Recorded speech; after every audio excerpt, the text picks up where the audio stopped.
Sa umagang ito, ang pamagat po ng mensahe na nais kong dalhin sa ating pong pagdiriwang ng Resurrection today is the promises or powerful promises of Easter.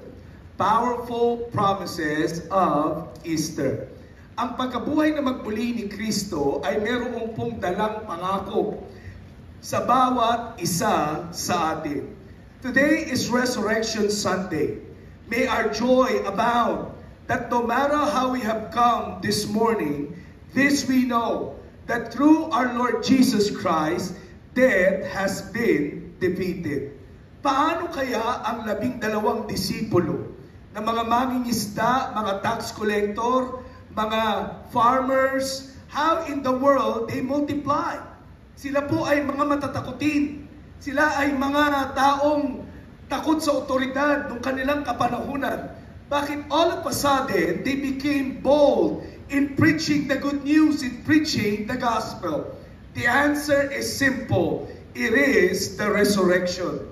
The resurrection of Jesus changed everything. No other event has impacted the world so much as the resurrection of our Lord Jesus Christ. It is amazing to think na hindi po sumulat si Jesus ng libro, ni hindi nga siya sumulat ng anumang aklat. Ngunit sa human history, napakaraming subject ang naisulat, napakaraming aklat ang naisulat patungkol sa muling pagkabuhay ng ating Panginoong Hesukristo. Jesus never composed a song, but there is more music written about Jesus than any other subject, bar none, in history. Jesus never drew paintings or drawings, at he never did any sculpture, but more art has been made about Jesus Christ than any subject also in history. Jesus never traveled more than 200 kilometers kung saan siya'y sinilang, hindi siya nakalabas ng bansang Israel. Ngunit sa lahat ng dako at sulok ng mundo ay may mga mananampalataya ni Kristo. And the reason Christianity spread is because it's really a good news. Alam niyo ba na ang salitang gospel ay nanggaling sa Roman Empire? Kapag ang mga Romano ay nagkaroon ng bagong emperador o bagong hari, sila po ay naglalabas ng kalatas o ng mabuting balita o ng gospel. They would announce to every town, to every city, to every village na meron ng bagong hari, merong bagong emperador na nakaluklok sa kanyang trono. When Jesus resurrected from the grave, the news is scattered like wildfire. Kumalat ang gospel, kumalat ang mabuting balita na ang hari ng mga Hudyo ay nakaluklok hindi sa pisikal na trono, kundi sa puso ng bawat tao. Today is Resurrection Sunday, and I want to talk to you about 5 promises of Easter in our lives. Ano ba ang mga pangako na ibinigay sa atin ng Diyos sa pamagitan ng kanyang muling pagkabuhay? Ako po ay lumaki sa simbahan na nagpa-practice ng Easter egg hunting. Natatanungin kita bago ako magpatuloy, sino sa inyo ang nakaranas ng Easter egg hunting? Taas ang kamay. Okay. Babae na. Madaming hindi nakaranas. Kulang ang childhood. Now, I grew up in a church practicing Easter egg hunting.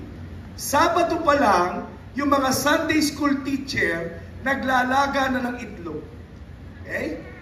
At yung nilagang itlog, dinodrawingan nila yun. Nilalagyan nila ng design. It's either by color pen or by watercolor. Ang gagawin nila, itatago nila yun sa mga ilalim ng upuan, sa loob ng speaker, at kung saan-saan. Mula doon sa sanctuary hanggang sa rooftop, kami po ay nag-Easter egg hunting. Ang kagandahan dati, kasi totoong itlog, pagka nahanap mo ng lahat, at nagutom ka, pwede mong kainin. Pag nakarami ka, ganun din karami kakainin mong itlog. Kaya lang, ngayon, iba na ang Easter egg hunting. Ang mga hinahanap mo ng itlog, plastic. Lalo na kung diyan ka mag-i-Easter egg hunting sa BGZ, BGZ. Pag binuksan mo yung itlog, nakalagay Twix, M&M's, medyo Mars, may social, no? Pero pag dito lang, pagbukas mo, chocolate, honey, no? O kaya ay platops. Kaya lang ang pagkakaiba, pag binuksan mo, laki-laki ng itlog, pag binuksan mo, ang liit ng laman. Yung iba, wala pang ang laman. Now, as I reflect on that, I began to understand na ang Easter egg hunting in our generation today, maaring malaki ang itlog, maaring malaki yung shell, but it's empty. It's like the promises of this world. Ang mundong ito, nangangako ng mga bagay na maganda sa panlabas, but inside, it's hollow, it's empty. But let me share with you this morning that the promise of Easter is an empty tomb full of promises na maaari po nating panghawakan sa ating mga buhay sa araw na ito. Unang pangako, we are free and forgiven. We are free and forgiven. Easter assured us and made a promise na ikaw at ako ay malaya na at ikaw at ako ay pinatawad na. I was involved in the jail ministry before. Nagpipreach ako sa mga bilangguan. Alam nyo, I have met so many inmates na nung nakilala nila si Jesus, mas malaya pa sila. Mas mukha pa silang malaya kaysa sa mga taong wala sa loob ng bilangguan. How could that be? Paano nangyari yun, Pastor? It had to do with their lives being set free and forgiven by Jesus. Iba ang nangyayari sa buhay ng tao when he began to realize na siya ay pinatawad na. Pakisabi nga sa katabi mo, pinatawad ka na. Ang sabi ni Jesus, anyone who sin is a slave to sin. Ang sino mang nakakasala ay alipin ng kasalanan. Ibig sabihin, the thing that truly imprisons us ay hindi po yung bilangguan, kundi yung atin pong mga ginagawa. This is how sin works. The very thing that we hate are the very thing that enslaves us. Hindi ba't sabi ni Apostol Pablo, gusto kong bumait pero hindi ko magawa. Yung bagay na gusto kong gawin, siyang hindi ko nagagawa. Yung ayaw ko, siya ang bagay na aking ginagawa. But let me tell you, brothers and sisters, just like what the Apostle Paul made mention, kung hahayaan mo na si Jesus ay manangan sa iyong buhay, kaya kanyang bigyan ng kalayaan. Jesus said, whom the Son sets free is free indeed. Galatians chapter 5, the Apostle Paul said, it is for freedom that we have been set free. Paul made mention in Romans chapter 3, we are justified freely by grace through the redemption that came by Jesus. Ito ang unang pangako at promise ng Easter na ang kasalanan ay wala ng hold sa buhay natin. Ikaw ay malaya na. At kahit sino ka pa, anuman ang iyong nakaraan, maaring sinasabi mo, Pastor, ako ang pinakamakasalanan sa lugar na ito. Walang kasalanan ang hindi kayang patawarin ng ating Panginoong Jesucristo. You are forgiven. Let us give God a mighty clap of praise today. Hallelujah!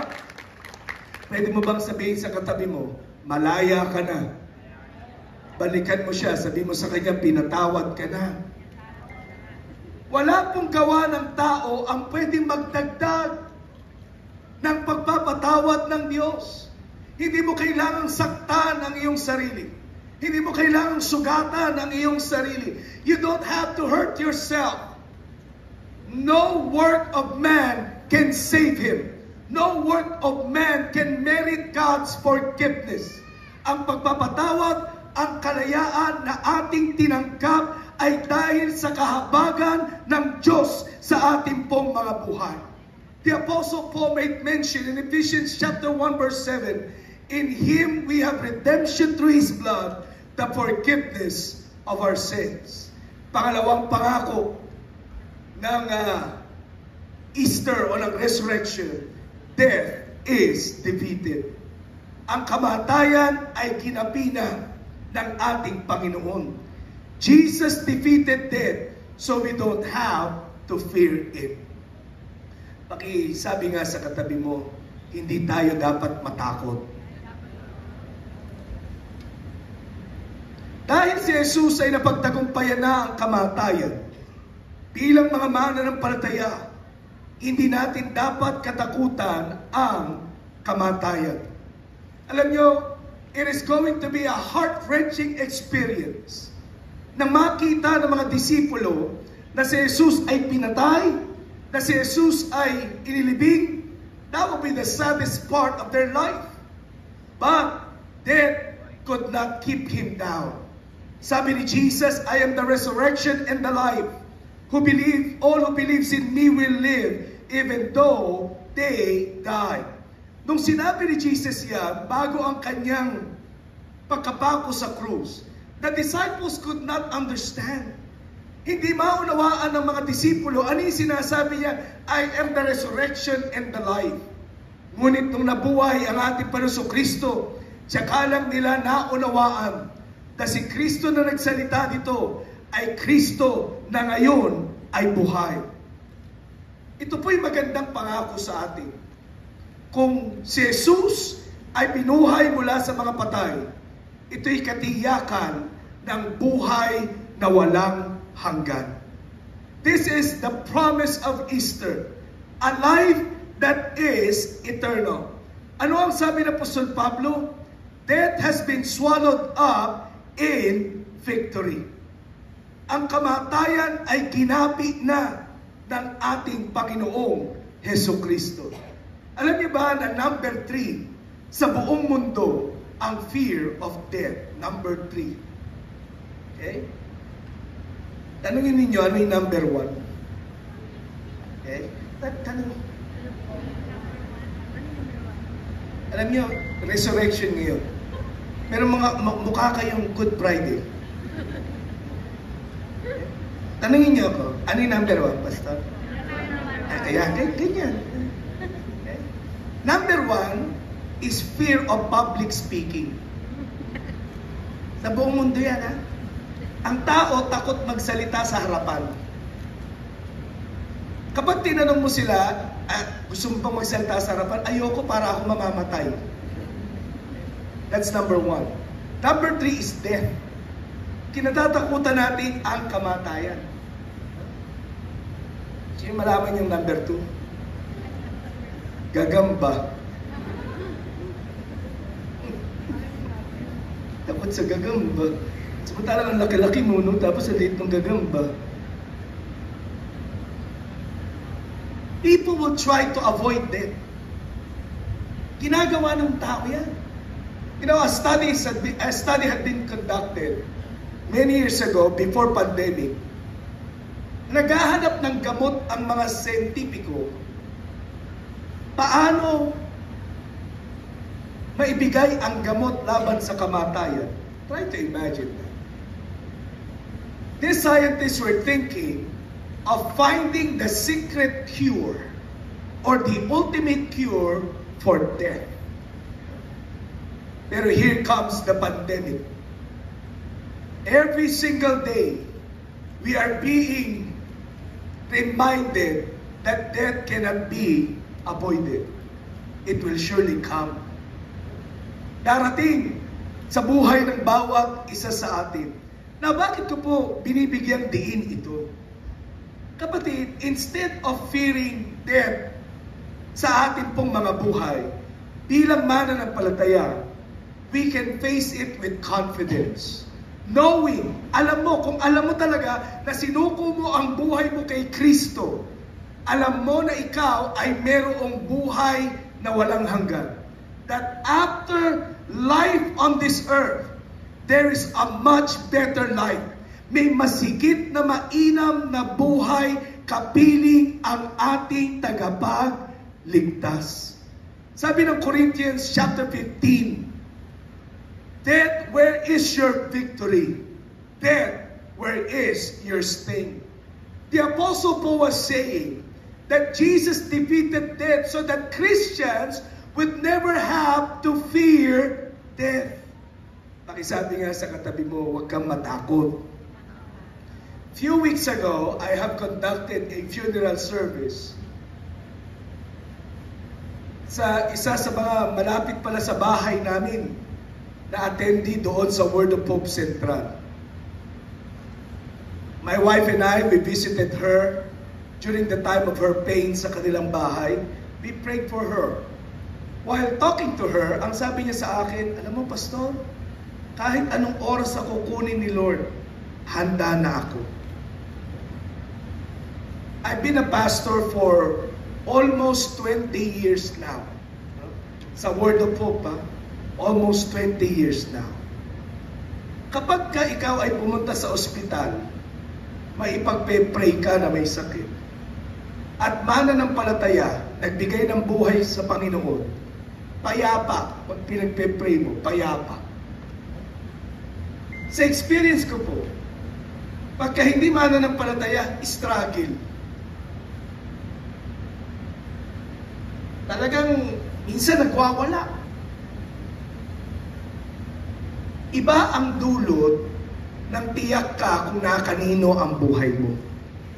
Iba ang dulot na kapayapaan pag sigurado kang anuman ang mangyari sa akin, nasa kamay ako ng Panginoon, may kapayapaang ibinibigay sa ating mga puso. That when death comes, it is something that you and I must not fear. Pakisabi nga ulit sa katabi mo, huwag kang matakot.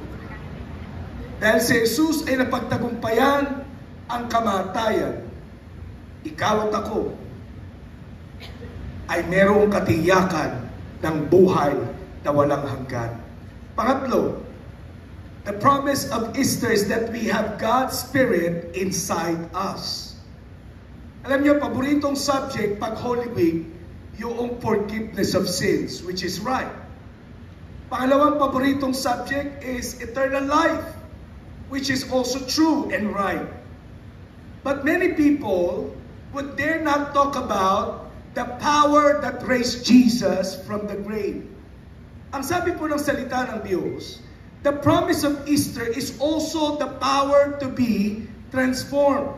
In Romans chapter 8 verse 11, the Spirit of Him who raised Jesus from the dead is living in you. Now let me just make this clear.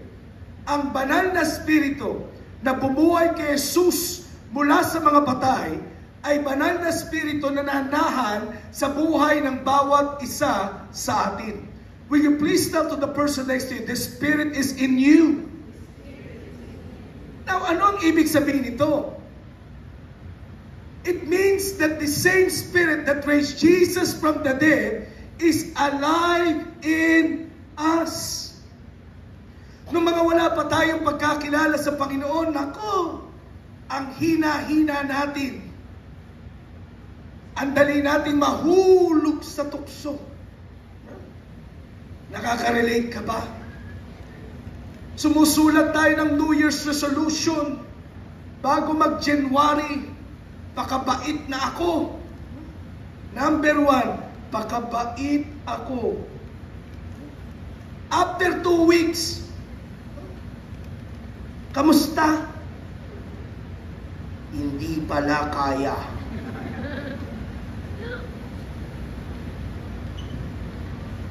Number 2, hindi na ako magchismis. Nako, eto pinakamaigsi. After 2 days, hindi ko rin pala kaya. May GC pala kami. Pati mga chismoso ngayon may GC.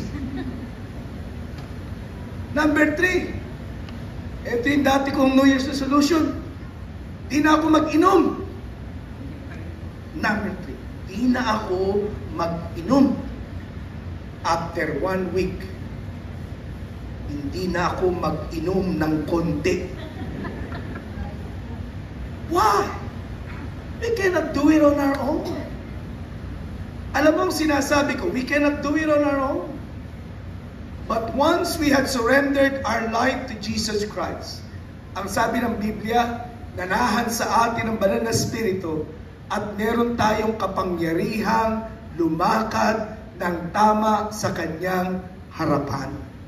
Oo, hindi tayo perpekto.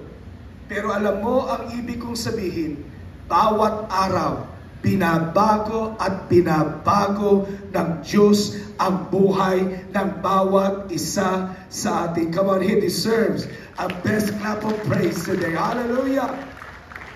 He can change us, and He's changing us from glory to glory. We can. Ngayon may lakas na tayong tumangki. I can still remember that time.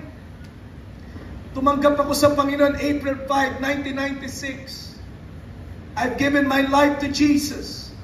DVBS, Daily Vacation Bible School. Sinabayan ko yung mga bata, tumanggap kay Jesus. Jesus! Mga bata, nakapila. Assistant teacher ako ha. Assistant, kuno. Nung sinabi ng principal, sinong gusto tumanggap kay Jesus, mga bata? Siyempre, assistant ka. Dadalhin mo yung mga bata sa harapan, pero hindi nila alam. Sumabay ako sa prayer, Jesus. Very simple. Tinatanggap kita sa buhay ko. Bilang aking Panginoon, sariling tagapagligtas. I didn't notice, I was already crying. Umiiyak ako. Alam niyo, hindi ako pwedeng umiyak. Hindi ako pwedeng makita umiiyak doon sa church na yun. Kasi lahat ng kaklase ko doon, binanatan ko ron eh. So, pagkaiiyak ko, yung batang dinala ko sa harapan, nakatingin sa akin. Nung pagka-amen ko, amen. Sabi sa akin ng bata, ba't ka iyak? Ang sarap yun. Ngayon lang. But I had given my life to Jesus that time. It was not easy. Kasi bakit? Pagkatapos ko manggaling sa church, eto na. Yung mga barkada ko. Nandun sa kalsada namin. It's not easy. Let me tell you, it's not easy. I wish I can tell you that it's an instant thing. No, it's not. I need to turn away. But I thank God that I already have the power to say no. Many months had taken place. Sabi ng barkada ko, John, ano nangyari sa iyo? Ba't di ka na sumasama sa amin? Sabi ko, nagsisimba ako eh. Umaatin na ako ng Bible study. Hoy! Nag-drugs ka na. Ano hindi, dati inom ka lang eh, drugs ka na. Ano hindi? I now have the power to say no. On my own, I cannot do it. Alam niyo, para akong ano nun, pag nakakaamoy ako ng alkohol, kahit yata rubbing alcohol, para kang sinasapian. But because of Jesus, thank God, because of Jesus, He has given us power. He has given us strength to say no. Alam mo yan, ikaw din mismo may patotoo ka sa iyong buhay. Kung paanong binago ka ng kapangyarihan ng Diyos. An Easter promise that your life would be different, your life will be transformed. Fourthly, ika-apat na pangako, we are loved unconditionally. Dahil sa muling pagkabuhay ni Kristo Jesus mula sa mga patay, ito ay nagbigay sa atin ng katiyakang mahal ka ng Diyos unconditionally. In 1 John 3:16, it says, This is how we know what love is. Jesus Christ laid down His life for us. Sabi ni John, dito natin malalaman na talagang mahal tayo ng Diyos. Ibinigay niya si Kristo at si Kristo ay ibinigay ang buhay para sa iyo at para sa akin. Now let me just tell you, true love acts. Ang totoong pag-ibig may gawa. Pakisabi nga sa katabi, may gawa. Now, kung ikaw ay single na naririto, pakinggan mo ako, kinig ka. Kung single ka, lalo na kung ikaw ay babae, pag yun ang liligaw sa'yo, puro lang pa-sweet-sweet. Love you, puro love you. Love you. Pipitasin ko ang buwan para sa iyo. Iaalay ko ang araw para sa iyo. Ganyan kita kamahal. Wow! Pero hindi ka masundo. Umuulan, hindi ka masundo. Nung hinahanap mo, where na you? Hear me. Sa house, yo. Chill. Hindi ka walang aksyon. That's not love. True love acts. Kung puro bati, puro salita, love you, miss you. Birthday mo, hindi ka man lang maalala. Wala man lang regalo. At Valentine's, hindi walang bulaklak man lang kahit na isang piraso. O wala man lang pa-chocolate. Hindi naman kailangan mahal, basta maalala mo lang. Huwag mo lang hangarin yung lalagyan papuso. Ano? Chocolate yun? Bakit ang Ferrero. Pag puro lang salita, walang gawa, that's not love. Ang totoong pag-ibig, gumagawa. Alam niyo, mas maniniwala ka pa nga sa taong hindi nagsasalita, pero nakikita mo, yung gawa niya ay pagpapahayag ng kanyang pag-ibig. You know, when God said He loved us, He gave His one and only Son for you and for me. Nung sinabi ng Diyos na mahal ko kayo, hindi siya nagbigay ng cattle, hindi siya nagbigay ng lupain. He gave His one and only Son. Ito'y nagpapahayag na ang Diyos ay totoong umiibig. Pakisabi nga sa katabi mo, mahal ka ng Diyos. And when God said He loves you, He made a way para ikaw at ako'y magkaroon ng kapatawaran sa ating mga kasalanan at magkaroon ng katiyakan sa buhay na walang hanggan. True love acts. Now, ang tanong ay ito, Pastor, mahal ba talaga ako ni Lord kahit na hanggang ngayon nagkakamali pa rin ako? Mahal ba ako ni Lord? Bago ako pumunta dito, may nakasagutan pa ako, Pastor. Kaya nga hindi ako makakanta ng Easy. Kanina yung kanta ni Aram, pang Youth Alive.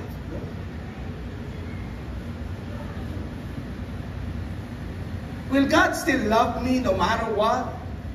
The answer is yes. You know, when I began to think about this, I had a thought about my children. Pag ikaw ay tatay, alam mo ang sinasabi ko, lalo na pag may mga anak ka ng mahigit sa isa. May time na pag nagsakasama-sama yung magkakapatid, ang saya-saya nila. Tatawanan, naglalaro, haharutan, parang kagabi lang. Ang saya-saya pa namin. Bigla na lang may napikon. Alam mo yung sinasabi ko? Ang saya-saya. Bigla na lang may sasapakin yung isang kapatid. Yung isa tatadyakan. Pag yung ate naman, tititigan sila ng... Alam mo yung tingin na, kala mo nakakahiwa ng kalooban. Masaya lang eh. Biglang, di ba? Na pag sila po'y nag-aaway, alam natin mga parents na Hindi masaya. Pero kapag ang mga anak mo ba'y nag-aaway, pinapalayas mo? Yes, kayo. Hindi ko na kayo mga anak. Pinabura mo na ba kagad yung pang-apelido mo? Ginawa mo bang ipakla, ilagay sa, ataul na sa isip ko, sa luggage? Yung kanilang mga gamit at pinalayas mo? No.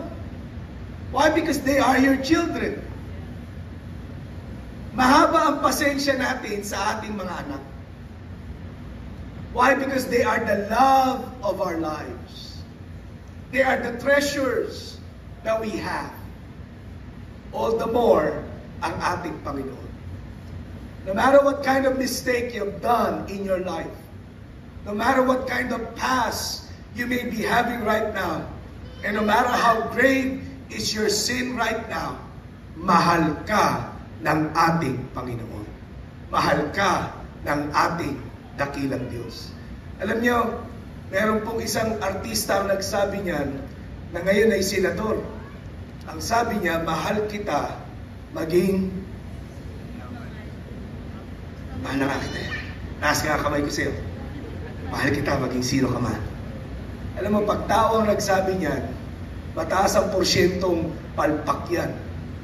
But when God said He loved us totally, nakita natin sa krus ng Kalbaryo at nakita natin sa muling pagkabuhay ng ating Panginoong Jesucristo. Hallelujah. The last promise that has been given to us by Easter is that we have a greater purpose for our lives. Dahil sa muling pagkabuhay ni Jesus, nagkaroon ng mas mainam na layunin ang ating mga buhay. Sabi po ng isang theologian na si Tom Wright, and I quote, Jesus' resurrection is the beginning of God's new project, not to snatch people away from the earth to heaven, but to colonize earth with life of heaven. End of quote. Ano daw po ang nais ng Diyos na binigay sa atin? Na ang langit ay dalhin natin dito sa lupa. Na maranasan ng ibang tao ang langit sa pamamagitan ng buhay mo at ng buhay ko. You will ask me, Pastor, what is that purpose? The purpose is we get to join God in bringing new life, bringing hope to people through our Lord Jesus Christ. Ang sabi po ng ating senior pastor na si Bishop David Sobrepena, tayong mga mananampalataya, we must be pushers of hope. Pakisabi nga sa katabi, pushers of hope.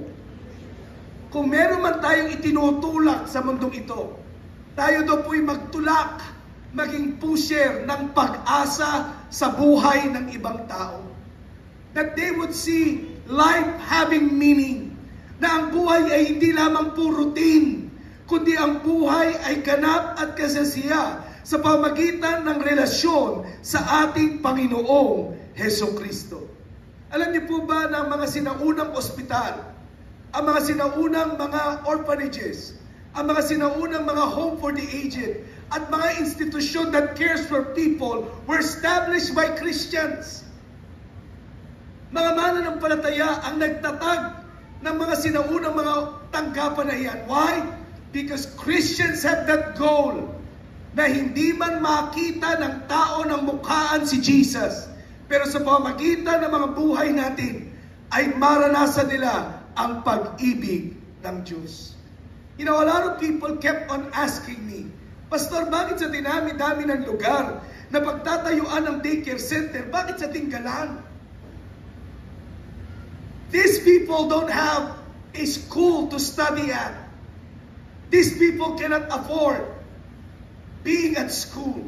They could not even afford an enrollment fee of not greater than 100 pesos.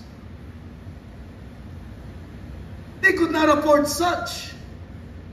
Why are we bringing and why are we starting a daycare center in that place? Why? Because we don't just want to preach the Word of God to them.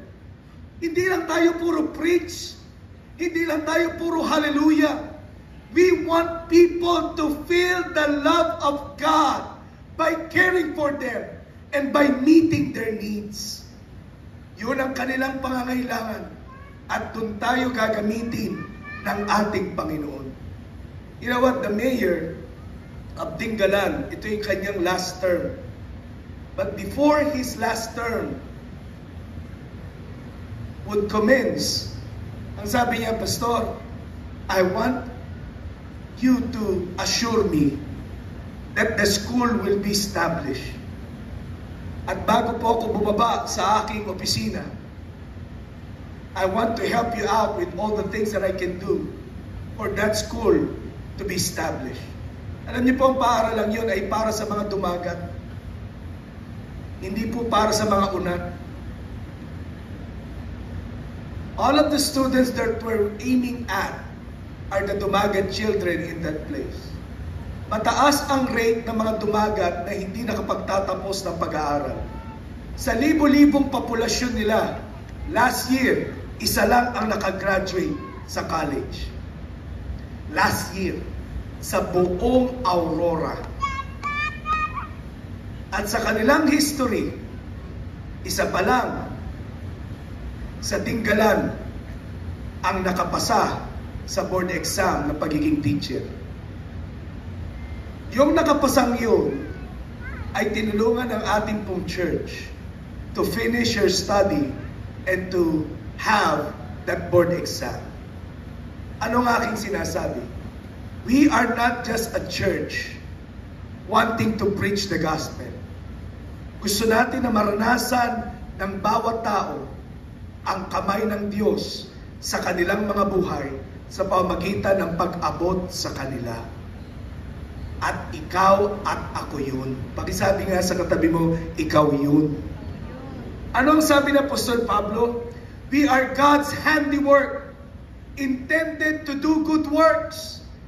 Ikaw at ako ay mga kamay ng Diyos para abutin ang mga taong nakapalibot sa atin.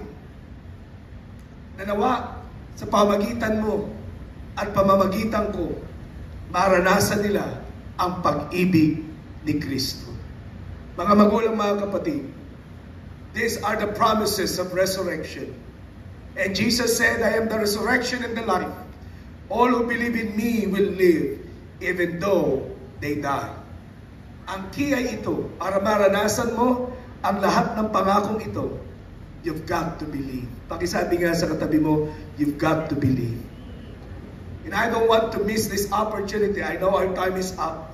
But I don't want to miss this opportunity to make people, to give people an invitation, to give their heart, to give their life to Jesus, na isuko ang kanilang puso, ang kanilang buhay sa ating Panginoon.